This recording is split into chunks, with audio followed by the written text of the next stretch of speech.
Varicose veins కి సరైన చికిత్స కోసం సంప్రదించండి ఎవిస్ హాస్పిటల్. నమస్కారం. విష్ణు పురాణం 12 భాగంలోకి వచ్చాం.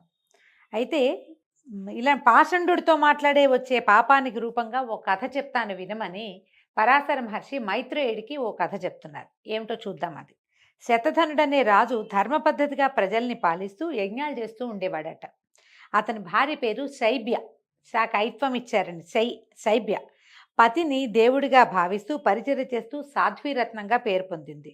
ఆ రాజు ఒకసారి కార్తీక మాసంలో యజ్ఞం చేసి భార్యతో సహా గంగా నదిలో స్నానం చేసి ఒడ్డున ఉన్న బ్రాహ్మణులకి భార్యతో సహా నమస్కారాలు చేస్తూ దక్షిణ ఇస్తున్న సమయంలో అతనికి విలువిద్య చెప్పినటువంటి ఆచార్యుని మిత్రుడు పీడావర్తుడనేవాడు పాషండుడుగా ప్రవర్తిస్తూ అక్కడికి రాగా రాజు వాడితో సంభాషణ ప్రారంభించాడు. అయితే వీడి సమాచారాన్ని తెలిసినటువంటి శైబ్య అక్కడి నుంచి తప్పుకొని సూర్యదర్శనం చేసి నమస్కారం చేసి విష్ణునామాన్ని మనసా స్మరించుకుంటూ భర్త రావడం కోసం నిరీక్షిస్తూ ఓ పక్క కూర్చుందట. ఇతను ఏం చేశాడు, ఆ పాషండుడితోటి సంభాషణ ముగించి వచ్చి సతీ సమేతుడై నగరానికి చేరాడు. కొంతకాలానికి శతధనుడు మరణించాడట. లోక సహజంగానే మరణం జరిగింది. అతని ఇల్లాలు సహగమనం చేసి సుగుణముని మణి అయిన కాశీరాజు కూతురుగా పుట్టింది. శతధనుడు పాషండ సంభాషణ ఫలితంగా విదిశాపురంలో ఒక కుక్కగా జన్మించాడు.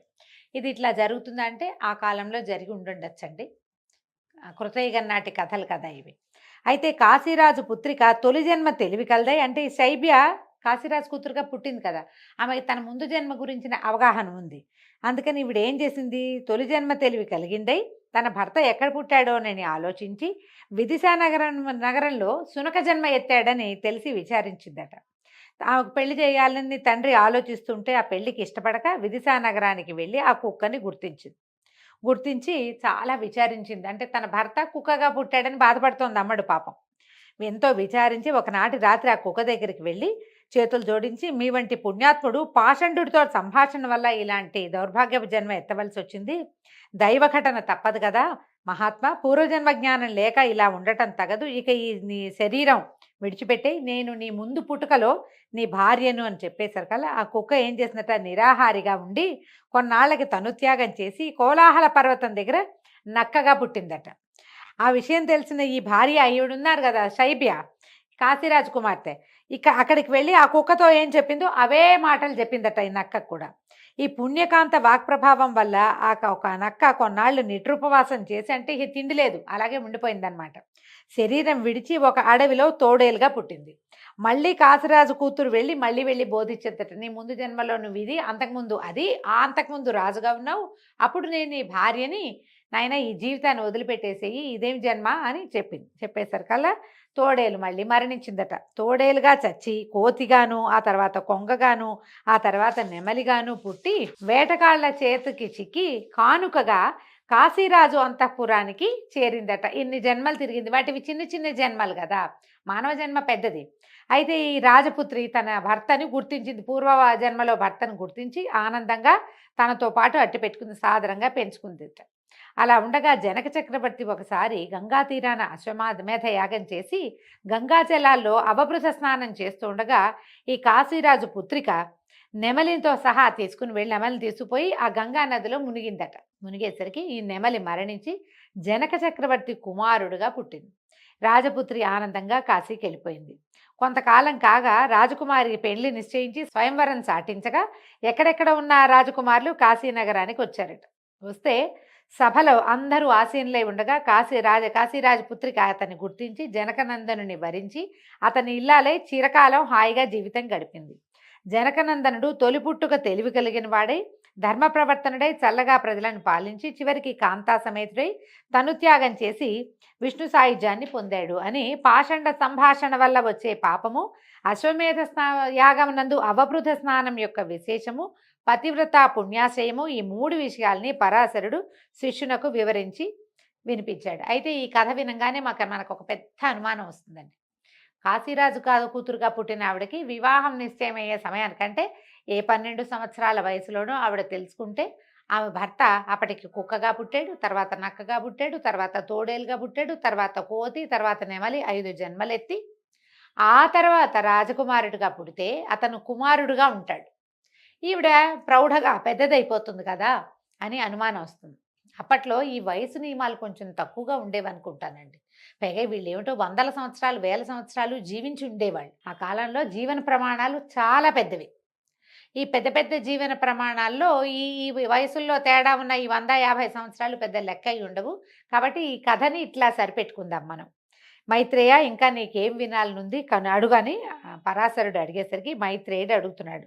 సూర్యచంద్ర వంశీయులైన రాజుల చరిత్రలు వేరువేరుగా వినాలనుంది. సూర్యవంశీ క్షత్రియులు, చంద్రవంశ క్షత్రియులు వీళ్ళని గురించి చెప్పమన్నాడు.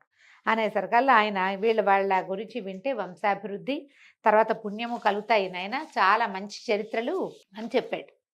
సూర్యచంద్ర వంశరాజుల చరిత్రలు చెప్తున్నాడు. సృష్టి తన పనిగా పెట్టుకుని బ్రహ్మ ఏం చేశాడు, విష్ణు యొక్క నాభి కమలం నుంచి జన్మించాడు. బ్రహ్మ వేదాలకి ప్రభువు, ఆ విధంగా అందరికీ పూజ్యుడు, యోగులకు ఇష్టదైవము, పరబ్రహ్మ స్వరూపంగా చెప్పదగినవాడు.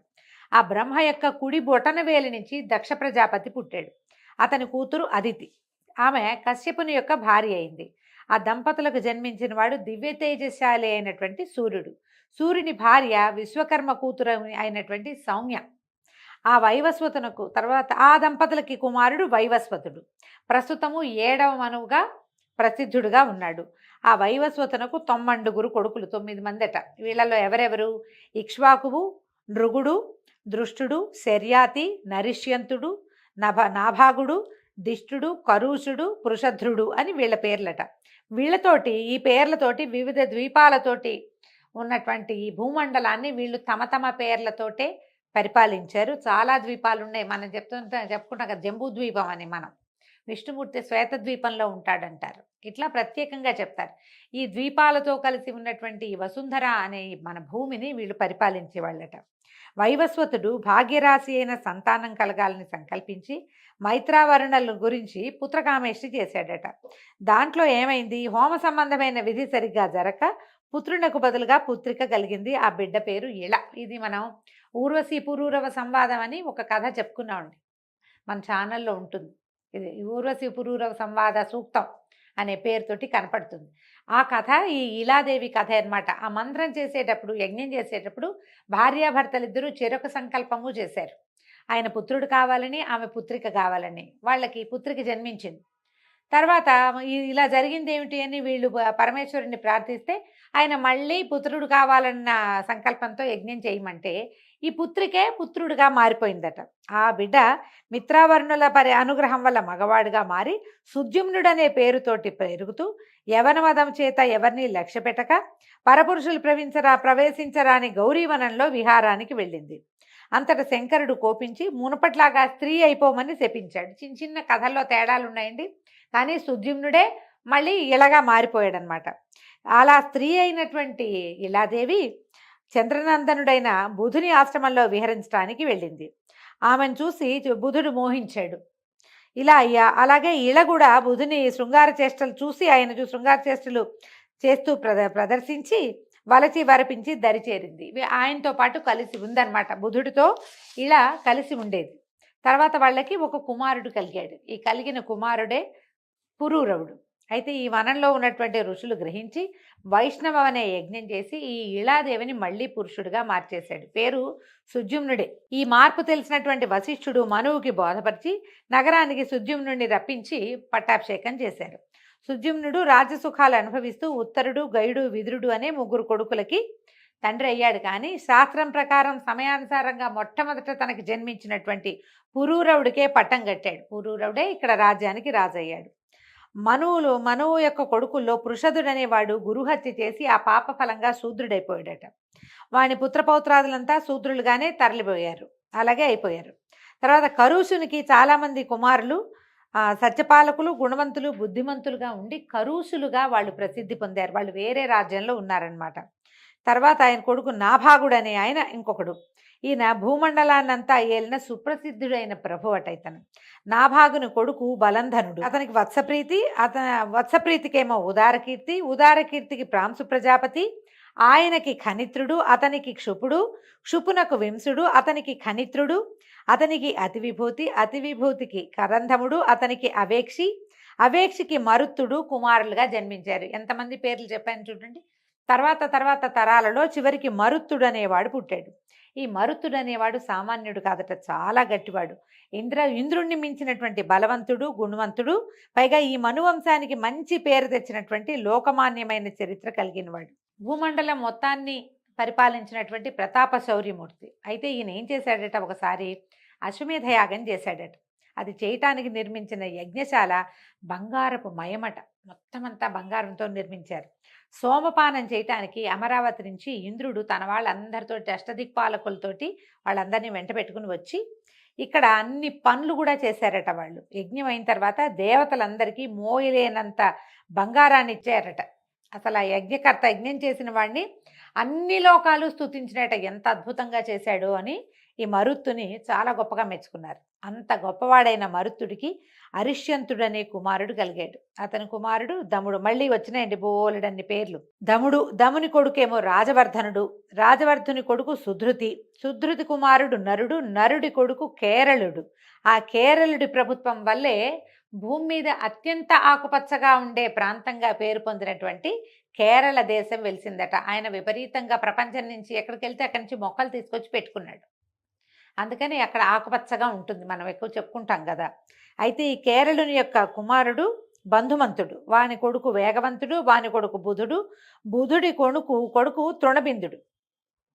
అయితే ఈ తృణబిందువుకి ఇలబిల అనే ఒక కూతురు కలిగిందట. ఈ ఇలబిల యొక్క కూతురు పేరు అలంబిక. అయితే ఈ అలంబిక అప్సరస అయిందట. అంటే దేవలోక చాలా కాలం తపస్సు చేసి ఆమె అప్సరస అయ్యేటువంటి అవకాశాన్ని పొందింది.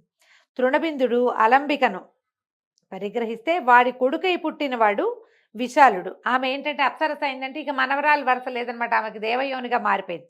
వాళ్ళకి సంతానం కలిగింది. విశాలుని వాసమైనటువంటి పట్టణమే విశాల అనే ప్రసిద్ధమైన నగరమైంది. ఈ విశాలపురం ఏంటంటే చాలా సిరి సంపదలు ఉండేవట.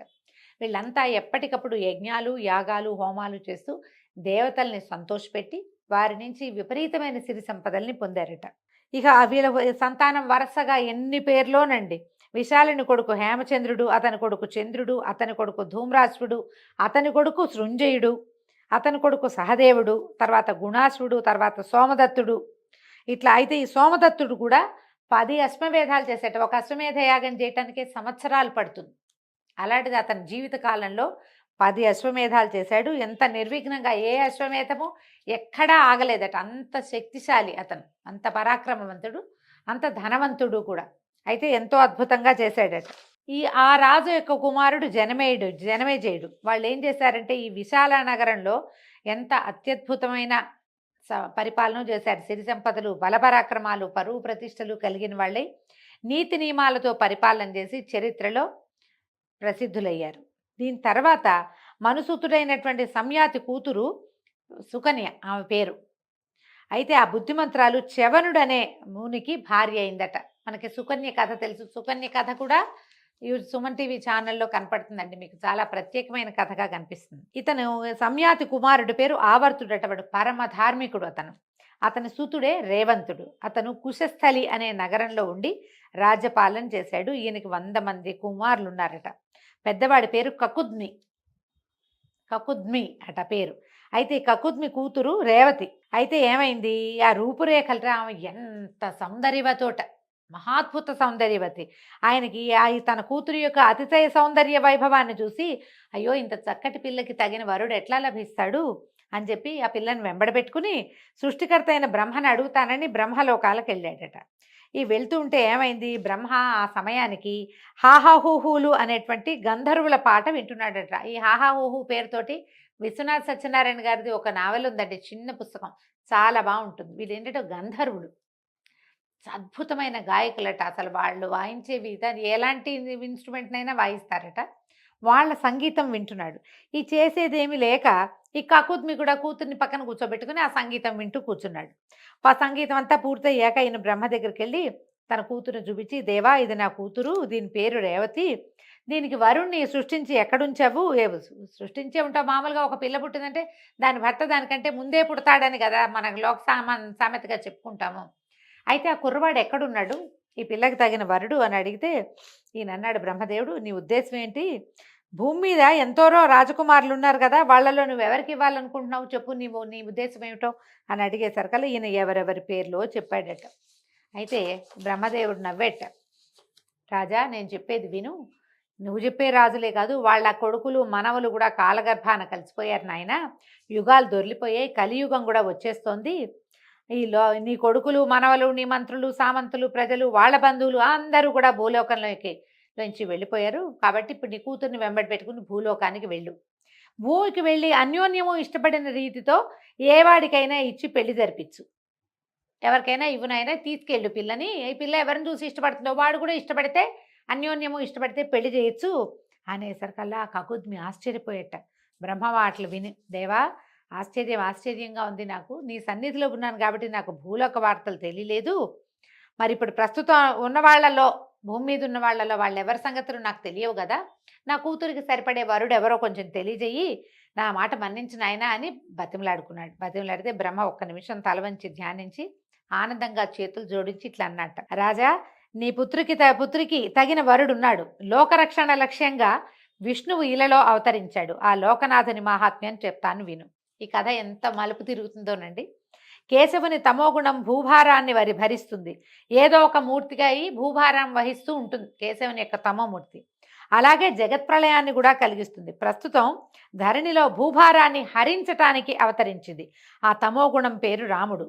అతను ఆదిమధ్యాంత శూన్యుడు, నిర్వికల్పుడు, ఆదిదేవుడు, అనంతుడు, త్రిగుణాశ్రయుడు, గుణాతీతుడు, సృష్టి స్థితి లయకారకుడు, ఎలాంటి విచారము లేనిటువంటి శుద్ధ మనస్కుడు, జనన మరణాలు లేని ఆకాశతత్వరూపుడు, సర్వమంగళమూర్తి, వేదాంత వేద్యుడు, యోగుల హృదయాలలో ప్రశాంతమూర్తిగా విహరిస్తూ ఉంటాడు, అప్రమేయుడు.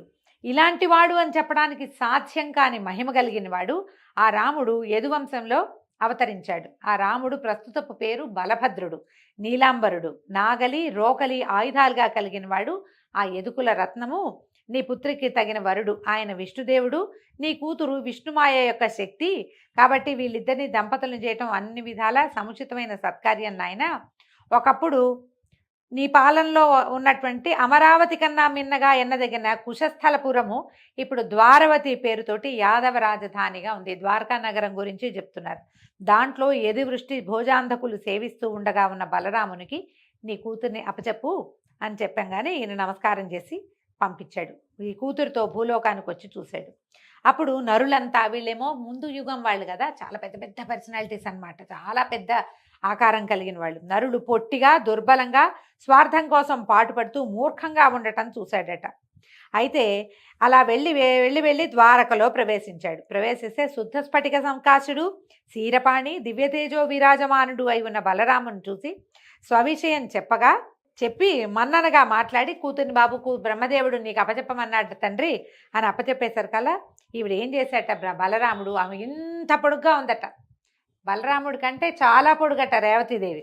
ఆయన ఏం చేశాడు, నాగలితోటి మెడమికి నాగలి తగిలిచ్చి కిందకి లాగాడట. లాగి ఆమెను పొట్టిగా చేసి తనున్నంత పొడుగ్గా, అంటే ఈ మన ద్వాపర యుగం నాటికి మనుషులు 7.5 అడుగులు అలా ఉండేవాళ్ళండి, మనకంటే పొడుగు. అయితే ఈ కృతయుగం నాడు 14 అడుగులు 18 అడుగులు కూడా ఉండేవాళ్ళట, అంతంత పొడుగు ఉండేవాళ్ళు. ఆమెని నాగలితోటి పొట్టిదాన్ని చేశాడు, ఇట్లా దగ్గరికి లాగి ఆమె అవయవాలన్నీ దగ్గరికి చిన్న సైజుకి అయిపోయినాయి. అప్పుడు ఆమెను వివాహం చేసుకుని గృహస్థ జీవితం గడిపాడట. కూతురు పెళ్ళి అయిపోయింది కాబట్టి కకుద్మి తపశ్చర్య కోసం హిమగిరి వెళ్ళిపోయాడు. అయితే తర్వాత ఏం జరిగిందో మనం రేపటి భాగంలో తెలుసుకుందామండి. ఈ కథ వింతగా ఉంది చూడండి. ఇప్పటిదాకా మనకి బలరాముడి భార్య రేవతి అన్నదే మనం రకరకాల సినిమా కథల ద్వారా కూడా తెలుసుకున్నాం. ఆమె ఏనాటిది అంటే మనకి 2 యుగాల ముందుది. కృతయుగం నాటి రేవతీదేవిని మధ్యలో ఉన్న త్రేతాయుగం వదిలేసి ద్వాపర యుగంలో బలరాముడు వివాహం చేసుకున్నట్ట. వారికి సంతానం కూడా కలిగిందని వివిధ కథల ద్వారా తెలుస్తుందండి. దీంతో ఈరోజు కథ సమాప్తం అండి. రేపు ఉదయం మళ్ళీ కలుసుకుందాం. నమస్కారం.